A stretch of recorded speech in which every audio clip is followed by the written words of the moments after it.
Nous allons suivre la lecture de la parole de Dieu qui sera faite par notre sœur Patricia Zonyaba.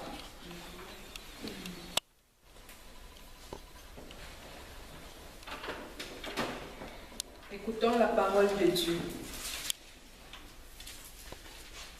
Cependant, Saul, respirant encore la menace et le meurtre contre les disciples du Seigneur, se rendit chez le souverain sacrificateur et lui demanda des lettres pour les synagogues de Damas, afin que, s'il trouvait des partisans de la nouvelle doctrine, hommes ou femmes, il les amena liés à Jérusalem. Comme il était en chemin et qu'il approchait de Damas, tout à coup, une lumière venant du ciel resplendit autour de lui. Il tomba par terre et il entendit une voix qui lui disait « Saul, Saul, pourquoi me persécutes-tu » Il répondit « Qui es-tu, Seigneur » Et le Seigneur dit « Je suis Jésus que tu persécutes. Il te serait dur de regimber contre les aiguillons. » Tremblant et saisi d'effroi, il dit « Seigneur, que veux-tu que je fasse » Et le Seigneur lui dit « Lève-toi, entre dans la ville, et on te dira ce que tu dois faire. » Les hommes qui l'accompagnaient demeurèrent stupéfaits. Ils entendaient bien la voix, mais ils ne voyaient personne. Saul se releva de terre, et quoique ses yeux fussent ouverts, il ne voyait rien. On le prit par la main et on le conduisit à Damas. Il resta 3 jours sans voir et il ne mangea ni ne but. L'herbe sèche, la fleur fane et tombe, mais la parole de Dieu que nous venons de lire demeure d'éternité en éternité. Amen.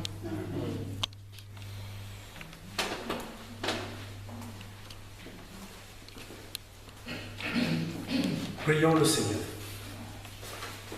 Seigneur notre Dieu, ta parole est mystérieuse.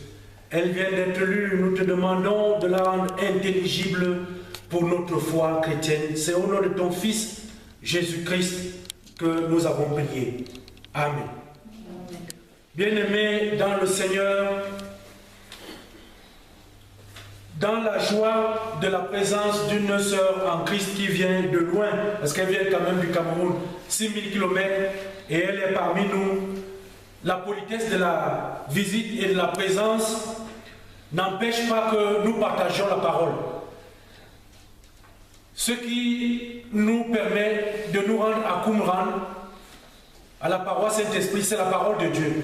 Et ce qui fait que vous soyez aujourd'hui parmi nous, c'est la parole de Dieu. Et pour ce jour et pour ce partage, dans un peu l'esprit de ce qui se vit dans la communauté au Cameroun et de ce que nous vivons, nous aussi ici en France, l'esprit m'a conduit sur ce texte, n'est-ce pas, qui nous parle d'un changement.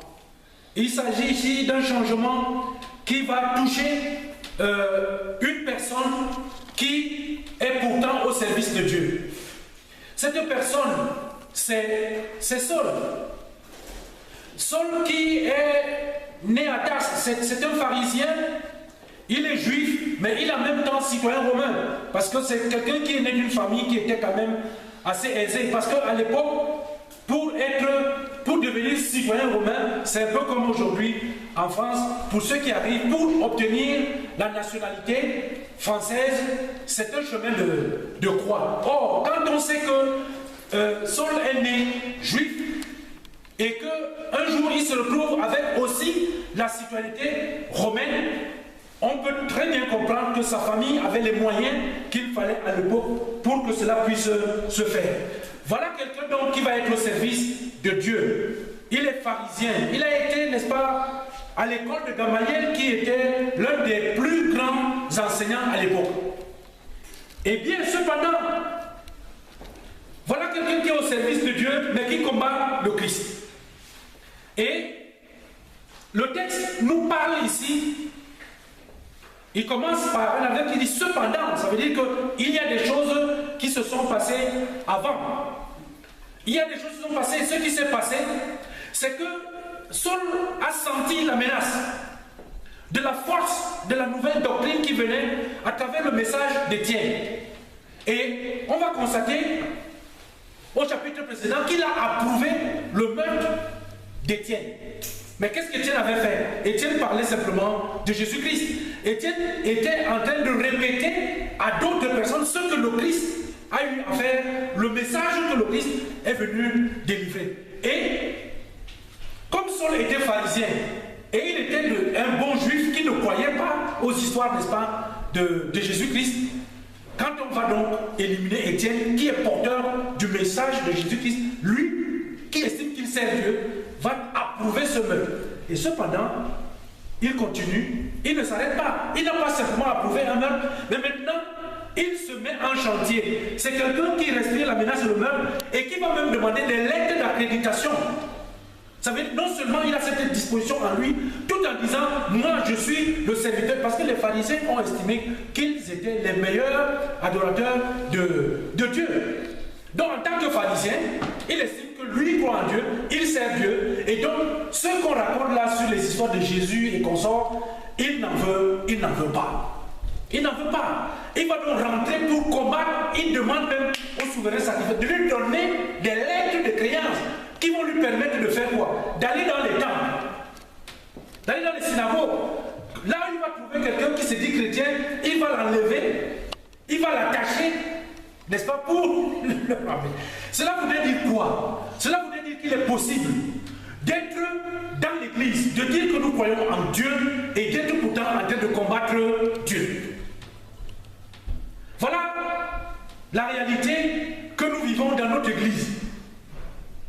C'est une réalité qui voudrait qu'aujourd'hui, la majeure partie, plusieurs personnes qui sont membres de l'église, qui sont des personnes, vous les voyez, des personnes sérieuses, présentables, des personnes normales, mais qui pourtant sont à l'intérieur en train de combattre le Seigneur Jésus-Christ. Par quoi? Ils font ce que Saul faisait à l'époque. Qu'est-ce que Saul faisait? Saul s'attaquait aux chrétiens, tout en servant Dieu. Mais quel est ce paradoxe d'une adoration de Dieu et en même temps d'un combat? Parce que quelque part, on est un peu perdu. Or, combattre aujourd'hui les chrétiens, ce n'est pas simplement en les attachant. Mais le texte nous dit que Saul respirait deux choses: la menace et le meurtre. Vous savez, la menace ici, le Seigneur dit ceci: ce n'est pas dans le geste, mais c'est dans l'intention. C'est dans l'intention. Jésus condamne les intentions. Tuer quelqu'un ne demande plus aujourd'hui de prendre un gourdin de taper. Non. Alors, il respire le meurtre, il respire la menace. Nous éliminons aujourd'hui, parlons un peu plus simplement. Lorsque quelqu'un ne veut pas vous voir physiquement, lorsque quelqu'un ne veut pas vous voir, ça veut dire qu'il ne veut pas que vous existiez. Parce que ce n'est pas simplement ne pas vous voir physiquement, mais la simple considération que vous pouvez être quelque part et que vous bougez, vous marchez, est quelque chose, c'est une idée insupportable en cette personne. Ça veut dire qu'elle commet le meurtre, n'est-ce pas, de votre personne, même si vous n'êtes pas à côté.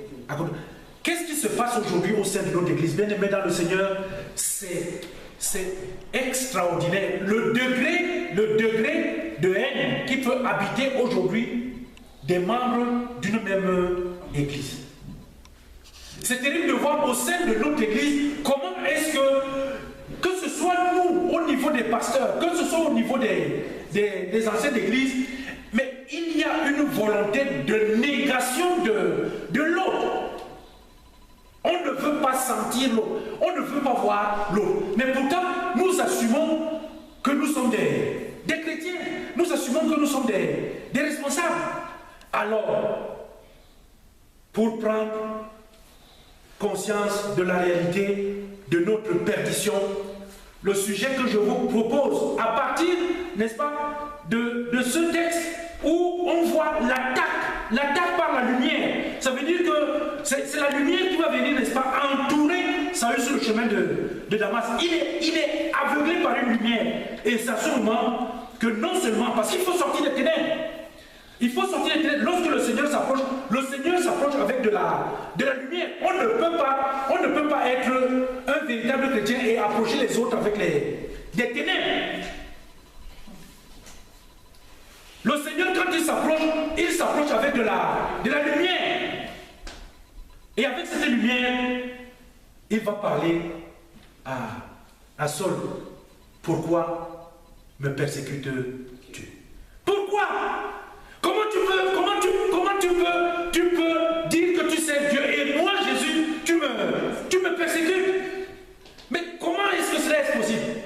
Comment est-ce qu'aujourd'hui, des gens peuvent se lever et dire que je ne veux pas voir l'ancien collier? C'est même qui?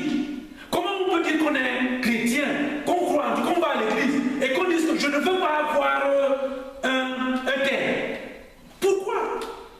Est-ce que nous sommes encore ceux-là qui disent et qui vivent le statut de chrétien et Jésus de dire, mais pourquoi me persécutes-tu? Pourquoi? Pourquoi? Écoutez, Jésus, c'est la clé du changement. Voilà le thème. Écoutez, Jésus, c'est la clé du changement. Parce que le changement va commencer tout de suite. Mais qui es-tu? Qui es-tu? Parce qu'il a écouté. Aujourd'hui, dans notre église, les gens n'écoutent plus. Dans les églises, on n'écoute plus. Les gens ont pris, comment ça s'appelle? Dans l'avion là, ça bouge les oreilles. On n'entend plus rien. Le Seigneur parle, les gens ont les oreilles bougées. Mais comment est-ce qu'on peut être chrétien si on n'écoute pas? Si la parole du Seigneur ne peut pas entrer en nous? Comment est-ce qu'on peut être un enfant sérieux si la parole de papa ou de maman n'entre pas? Ça veut dire que quand maman parle ou bien papa parle, on a bougé les oreilles. Mais comment est-ce que nous pouvons être de bons responsables si lorsque nous avons des textes qui nous parlent, c'est les textes qui nous parlent. Parce que quand on rentre à l'église, on dit qu'on est membre. Quand vous êtes membre, vous êtes soumis à une juridiction. Vous êtes chrétien, vous êtes dans une paroisse, le pasteur parle, vous n'entendez pas, vous avez bouché les oreilles. Mais la question, qui es-tu? Lorsque Saul pose la question, qui es-tu, Seigneur? Qui es-tu? Ça veut dire que ses oreilles étaient bel et bien ouvertes. Il a entendu ce que le Seigneur a dit. Ça veut dire que la parole a été écoutée et elle a produit un effet. Elle a produit un effet. Qui es-tu? Qui es-tu? Comment est-ce que tu peux connaître quelqu'un si tu ne l'écoutes pas? Comment est-ce qu'on peut mettre des murs? Si vous mettez le mur au niveau de la rencontre, comment voulez-vous que l'on sache qui vous êtes? On ne peut pas savoir qui vous êtes. Je ne peux pas savoir qui tu es si je ne t'écoute pas. Nous ne sommes pas des îlots. La communication, c'est le pont à travers la parole entre toi et moi. Une église où les gens ne dialoguent pas, c'est une église qui ne sert pas le Seigneur. Une église où les pasteurs ne peuvent pas. Nous sommes dans la difficulté où on veut pouvoir poser un dialogue. Il y en a qui ne veulent pas le dialogue. C'est une église. C'est pour ça que notre église piétine. Il faut le reconnaître. Là où dans une famille il n'y a pas le dialogue, là où il n'y a pas le dialogue, quand un couple il n'y a pas le dialogue, quand des frères et des sœurs il n'y a pas le dialogue, ça ne peut pas marcher. Ça ne peut pas marcher. Bien-aimés, dans le Seigneur, comment pouvons-nous servir l'Église en massacrant ici les membres? Comment pouvons-nous servir l'Église alors que nous sommes en train de fouler aux pieds, n'est-ce pas, tous les principes que le Seigneur Jésus nous a prescrits dans sa parole? Voici l'attitude de l'écoute. Quand on prend le temps d'écouter le Seigneur, quand on prend le temps de se mettre à la disposition du Seigneur, voici ce qui suit. lève-toi, entre dans la vie. Parce que vous ne pouvez pas servir Jésus, on ne peut pas servir dans l'église si on ne demande pas au chef de l'église ce que nous devons faire. Le Seigneur lui dit, entre dans la ville, lève-toi, c'est-à-dire mets-toi en mouvement, entre dans la ville et on te dira ce que tu dois faire. Quand vous venez à l'église, il faut savoir qu'il y a toujours quelqu'un qui est prévu pour vous indiquer ce que vous avez à faire. Ce n'est pas une église aujourd'hui où il y a des gens, quand ils entrent le premier jour, ils décident que c'est moi, le pasteur c'est quoi, tais-toi, l'ancien tais-toi, c'est eux qui veulent tout faire. Ce n'est plus l'église. Dans l'église, il y a l'ordre. Dans l'église, il y a l'organisation. Il y a l'organisation. Quand on veut massacrer des pasteurs qui sont dans leur communauté, c'est pour quoi faire? C'est pour quel intérêt? C'est pour aboutir à quoi? Non. Bien-aimés dans le Seigneur, lorsque nous obéissons au Seigneur, nous provoquons la stupéfaction. À chaque fois que nous sommes dans l'obéissance de Jésus-Christ, nous provoquons la stupéfaction. Parce que les gens s'étonnent de notre comportement. Parce qu'avec le Seigneur Jésus, nous sommes dans la contradiction. Nous sommes capables de faire ce que les gens n'attendent pas que nous puissions faire. Si nous n'avons pas cette présence de la contradiction, si nous n'avons pas cette puissance, cette force de pouvoir provoquer l'étonnement chez les gens, alors nous ne sommes pas au service du Seigneur. Parce que là où, même lorsque nous sommes détestés, nous devons exercer ici l'acte que Jésus demande, c'est un acte d'amour. Ce n'est que là que nous pouvons surprendre. Effectivement, on est étonné de voir un érudit, quelqu'un qui a de la connaissance et qui avait de la puissance, ce pharisien, qui maintenant, il a les yeux ouverts, mais il ne voit rien. On le prend par la main, pour le faire entrer dans la ville. Et il est docile. Il se laisse conduire. Ce n'est pas comme les chrétiens aujourd'hui, que nous avons des chrétiens qui sont vraiment comme je ne sais pas. Ce n'est pas la chair, ou quoi, le cabu, ou le bouc, ou quand arrive à un moment donné, on dit, on ne sait même pas. Non. Nous devons être dociles. La parole du Seigneur, lorsque nous l'entendons, doit nous rendre dociles. Mais comment pouvons-nous entendre si nous n'écoutons pas? Écouter Jésus, c'est la clé du changement. C'est la clé du changement. Parce qu'à tout moment, nous devons comprendre que qui que nous soyons, nous avons besoin tout le temps d'écouter la voix du Seigneur. Parce que nous devons changer. Tous les jours, nous devons changer. Changer pour progresser. Changer pour être meilleur. Personne n'est jamais arrivé. Nous sommes sur le chemin. Quand on est enfant, on écoute les parents. Si on veut le mettre. Les parents, chaque parent aime son enfant. Quel que soit le cas. Chaque parent aime son enfant. Je n'ai pas vu des parents qui disent que je n'ai pas. Quel que soit le cas. Mais donc les enfants doivent écouter les parents. Et dans les familles, l'exercice de l'écoute doit être de rigueur. Si nous voulons changer. C'est la même chose au sein de l'Église. C'est la même chose au sein de nos sociétés. Voilà le message de ce jour. Bien-aimés dans le Seigneur, allez dire aux autres et pour vous-même que l'écoute est fondamentale pour pouvoir apporter un changement. Que le Seigneur lui-même bénisse en ce partage. Amen. Amen.